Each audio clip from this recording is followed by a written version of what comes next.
You know, I was reading the other day on things that make us happy, and one of the things that make us happy is gratitude. So I'm going to be running through a list of people that I want to thank, and it's so long, at the end of it, you'll be ecstatic, I promise you. So I'm John Bidwell, Executive Director of the Franklin and Hampshire region, and before I continue, these are the heartfelt thanks. First, to the Franklin County Chamber for hosting this wonderful breakfast. Thank you for a long and prosperous relationship. And thanks to the Franklin County Technical School for hosting the event and keeping us out of the rain and keeping us warm and well fed. To our sponsors, our Platinum event sponsor, Greenfield Savings Bank, who I know is here. Platinum annual sponsor is Smith College. Gold annual sponsors, Deerfield Academy, Daily Hampshire Gazette, who is also here, Florence Bank, L3 Harris, Bank ESB, and Amherst College. And to our silver sponsors, Covestro, Greenfield Cooperative Bank, Applied Mortgage, who is also here, Packaging Corporation of America, and CNS Wholesale Grocers. I'm not quite done. Bronze annual sponsor, Northfield Mount Hermon, who is also represented here, Bank of America, Cooley Dickinson Healthcare, Eversource, People's Bank, Weber and Gunnell Insurance, Whalen Insurance, Wright Brothers, and UMass Amherst. Thanks to our amazing board, thanks to our dedicated staff, Rachel Jackson, Jeff Naunheim, Jenna Farrell, Hannah Davis, and Jenny Kerr. And I want to thank this year's campaign co-chairs, Susan Etheridge, who could not be here today, Franklin's own Ashani Patrizzi, who is here, and Ashley Stemple-Ray, who will be speaking soon.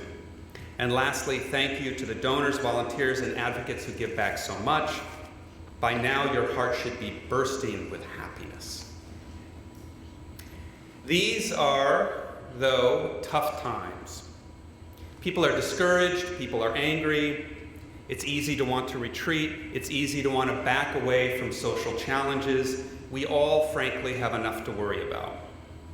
In my position, I'm privileged. I get to meet with the 63 social service agencies supported by the United Way across Franklin and Hampshire counties. I meet the leaders, I meet the frontline staff, and I meet those who are helped. Instead of hunger, homelessness, and poverty, I see unparalleled compassion, dedication, and service. It is inspiring and it is humbling. These are people and organizations dedicated to giving back at a stunning level. Almost all of it is related to poverty and near poverty. They feed the hungry, they shelter, they find mentors for people who can live better lives, they care for children, elderly, and the forgotten. And they all say the same thing about United Way. They couldn't do the work they do if it wasn't for United Way. And they don't just mean grants. We find volunteers, we provide donated items like thousands of diapers and hundreds of stuffed school backpacks and books. We help get emergency shelters up and running. And we help with the strategy and coordination because big societal issues like poverty and near poverty take strategy and they take coordination. They are too vast, they are too broad for any one agency. We are the glue that helps with the systemic solutions. This systemic approach was one reason why the United Way of Franklin County merged with the United Way of Hampshire County. We knew that together we were stronger. Together, we were better positioned to meet the challenges of the communities, having greater resources to utilize in the ongoing fight to create strong, equitable, and inclusive communities, especially for our neediest. So what do we mean when we say neediest? Primarily, we are referring to the over 40% of our neighbors who struggle with basic needs because of poverty and living close to it. More recently, COVID-19 is having a devastating impact on families, workers, and businesses across our region. We are fielding increasing requests from nonprofits, municipalities, and individuals for assistance. People are asking us for additional funding, volunteers, food, diapers, jobs, you name it, we find it. And what do we mean by fight? We are fighting for additional funding to provide increased long-term grants to agencies, short-term emerging needs grants, and to expand our diaper bank. More importantly, we are fighting for additional funding for those long-term grants the Emerging Needs Grants, and the Diaper Bank.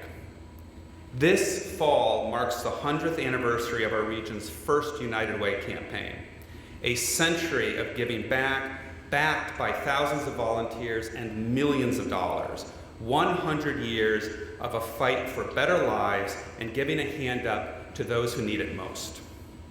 We invite you to join us. Give through United Way. Continue giving through United Way. Give to whoever means the most to you, but give. Give of your time, your talent, and your treasure. And you'll ask yourself, how do you know when you've given enough? You will know when you've given enough because you will feel inspired, you will feel humbled, and you will feel renewed, and you'll smile. And those are all things that we could use more of right now. I want to thank you very much, and I'm now introducing co-chair Ashley Stemple-Ray.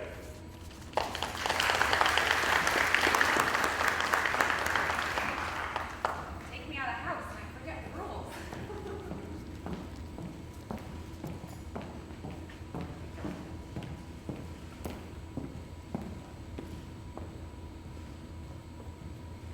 I'm just really happy not to be in my home office wearing yoga pants. So anyway, good morning everybody. I see a lot of familiar faces. I feel like I'm at a social event again. I feel like we're turning the corner.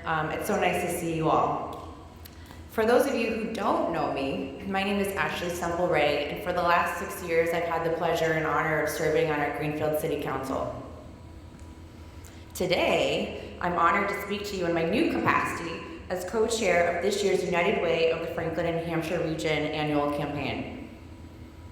So, many of you here know me very well, but what many of you may not know about me is that growing up, my family did not have a lot financially.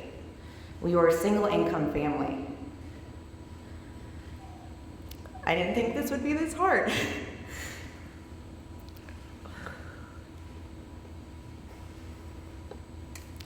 My father worked hard as a construction laborer foreman, and my mother made the really hard choice to stay home with my brother and I because the cost of childcare, which many of us know even today, is a financial burden too big to bear for many.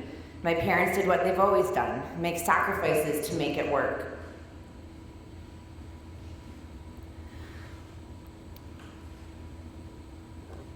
Looking back, I have fond childhood memories of racing out to my grandfather's car, or dziadziu, I'm Polish, on Monday afternoons to help bring in the groceries.